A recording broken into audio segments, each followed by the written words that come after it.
My life. कैसे हैं आप लोग? आई होप आप लोग अच्छे होंगे। तो आज मेरी जर्नी है हमारे यहाँ पर अयोध्या में राजघाट पर इंद्रेश महाराज जी की कथा लगी हुई है जो भागवत कर रहे हैं और आज मुझे उनका दर्शन प्राप्त होगा, तो मेरे लिए बहुत ही सौभाग्य की बात है। और मेरी इस जर्नी में आप लोग साथ बनाए रखें और आइए चलते हैं श्री अयोध्या धाम महाराज इंद्रेश उपाध्याय जी की कथा में। आप सभी का हार्दिक स्वागत है। जय श्री राधे।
खत्म हो जाएगी।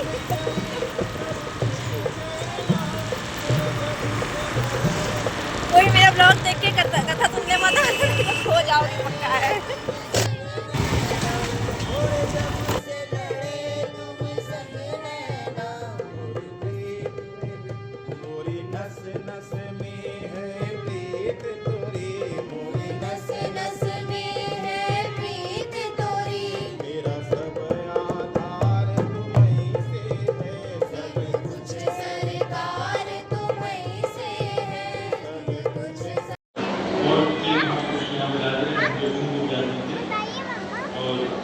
हमारे वृंदावन में भी कई रामानंद परंपरा के हमारे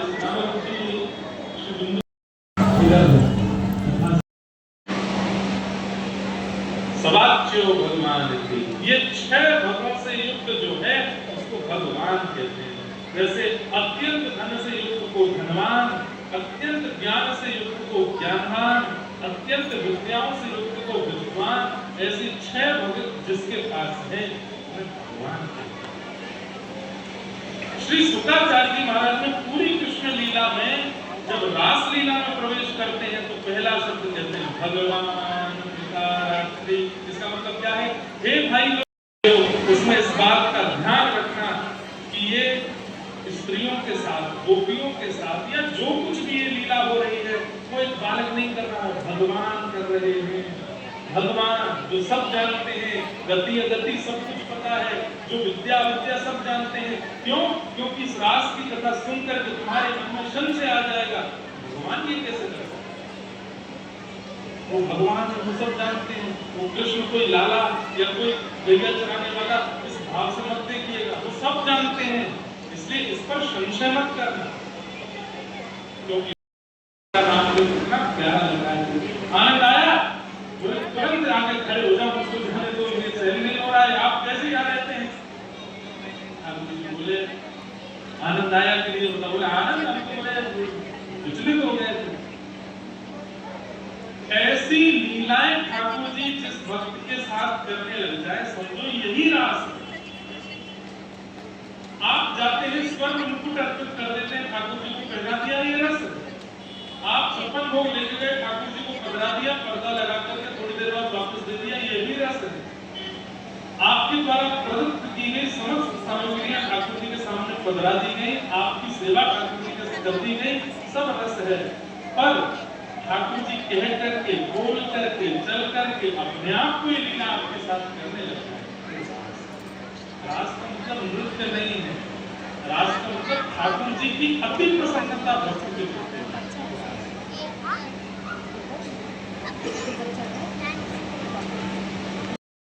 ये तो भरत जी प्राण त्याग देंगे।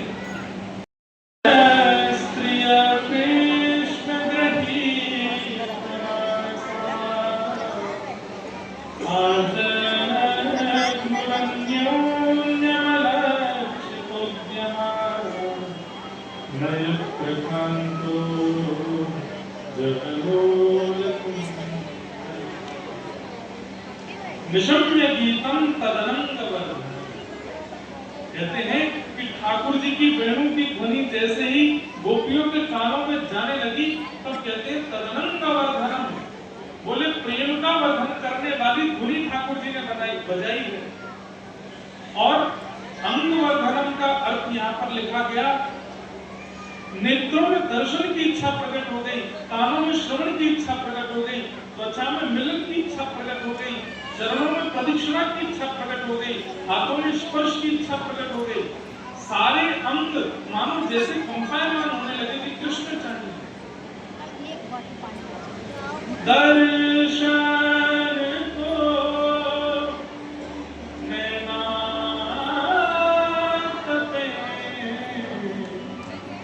वचन सुनने को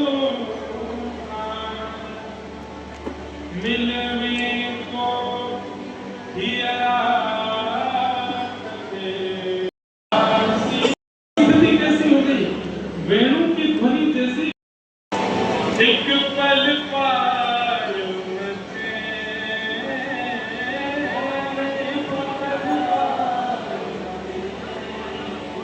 रस बिने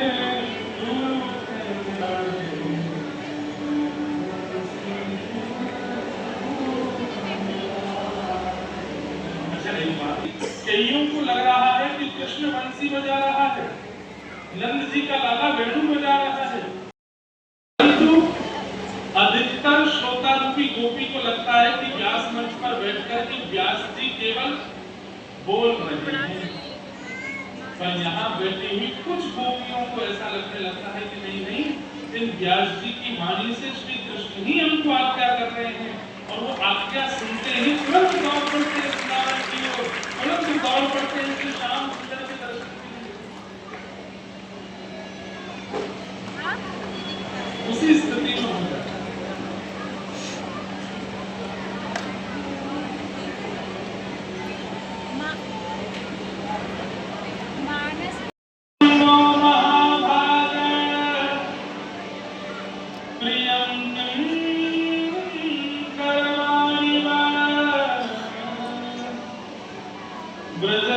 ब्रजस्यानामयं कश्चित्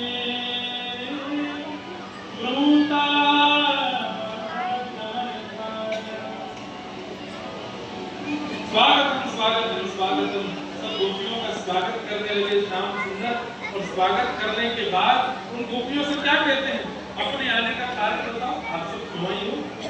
अरे इतनी रात को घने जंगल में अपने पत्नी बच्चे परिवार सबको छोड़कर के आप यहाँ दौड़ी चली गई हो? मुझे बहुत आश्चर्य हो रहा है आप सबके यहाँ पर आने का। गोपियां कह रही बताओ, खुद ने आमंत्रण दिया, खुद ने बुलाया, खुद ने बच्चे बजाई, कानन में जाके बोल रहे मिलवे आओ, और एक युग से प्रतीक्षा करवा रहे हो हमसे, और आज हमसे हम जब सब कुछ छोड़कर के चली गई तो कह रही अपने आने का कारण बताओ। भगवान यहाँ पर गोपियों को पतिव्रताकारी का धर्म समझा रहे हैं। पति का किसी भी स्थिति में त्याग नहीं करना चाहिए, सास ससुर आदि आदि इन सब के प्रति कैसा भाव रखना चाहिए, और स्त्री का धर्म क्या होता है, क्या होता है।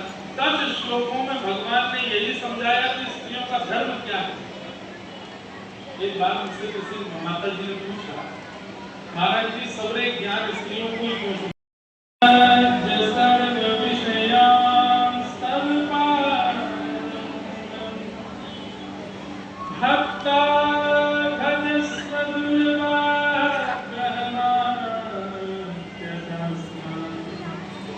देवो यथा पुरुषो भजते।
गोपियों को पुकार नहीं कर वही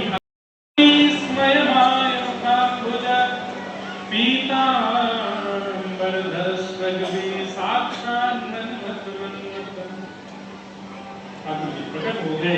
गोपियों ने पकड़ लिया, पकड़ करके कहा अब आप हमें छोड़ के मत जाना, हम सबका मान नष्ट हो गया। बोले मान नष्ट हुआ नहीं है, हम जाके करके आएंगे। ये गोपियों तुम्हारे मान का हनन हम करके आएंगे, और अब मान हनन हुआ तभी हम प्रकट हुए। मतलब ये बात प्रमाणित है कि हमको इच्छा कैसे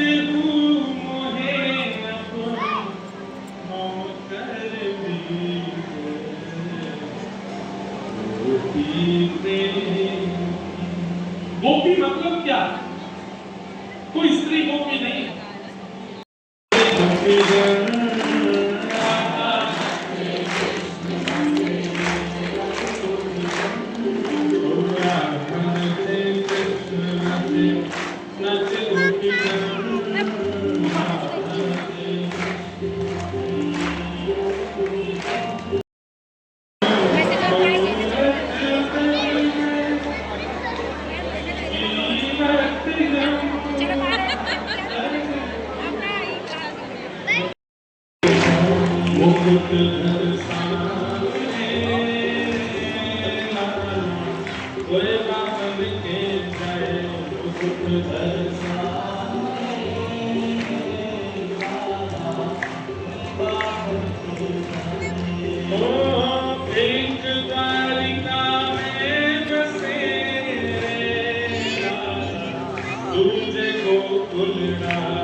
सब सखियां कह रही हैं, दो दो पिताजी हैं आपके, एक द्वारिका में बसे दूधे गोकुल लाए। दो दो पिताजी हैं, वो भी कंफर्म नहीं है कि वो भी पिताजी है कि नहीं। क्यों? किसी ने कहा है ये बिना माता पिता के जन्मे हैं। अरे इनके पिताजी की क्या बात करो, इनकी बहन सुभद्रा को तो अर्जुन के संग भाग गई, हमने उसके बारे में सुना, ना जाने क्या क्या बात कहने लगे। सब सखियां बोली हम अपनी लाली आपको कैसे ब्याह में, कोई गुण अपना तो बताओ। मुकुट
एक गाली और भी है बीच में।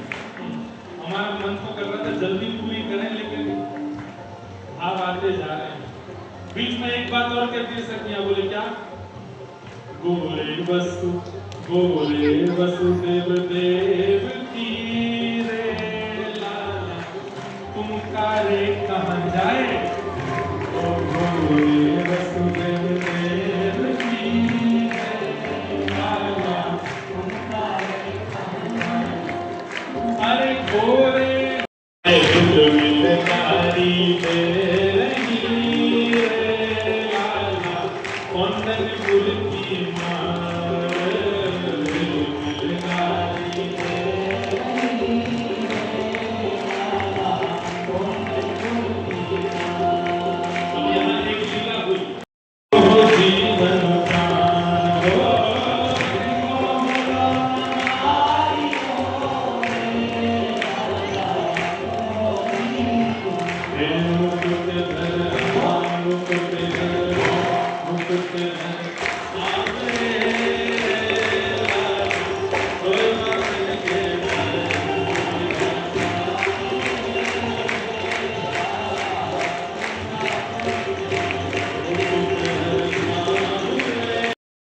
ने हमको निधि रूप में दी, उनकी रक्षा सेवा। जैसे भगवान ने हमको निधि रूप में क्या दिया, जैसे पिता अपने पुत्र को संपत्ति देता है, ऐसे ठाकुर जी हम सबको संपत्ति देके गए अपनी। उसमें पहली संपत्ति है पृथ्वी, ठाकुर जी दे करके गए हमको। लेकिन इस पृथ्वी का सर्वनाश करने में हमने कोई कसर नहीं छोड़ रखी। पृथ्वी का संवर्धन कैसे हो उसका पूरा ध्यान रखा जाए। एनवायरमेंट पवित्र हो, वायु पवित्र हो, धरती पवित्र हो, वृक्ष आदि आदि सबका पवित्रीकरण हो, ये पृथ्वी की रक्षा है। दूसरी निधि ठाकुर जी ने हमको प्रदान की यमुना, गंगा, सरजू आदि जैसी नदियां। कल पूज्य महंत श्री लालदास जी महाराज के साथ हम लोग सरयू स्नान गए तो ढूंढना पड़ रहा था घाट, उस घाट पर नहाएंगे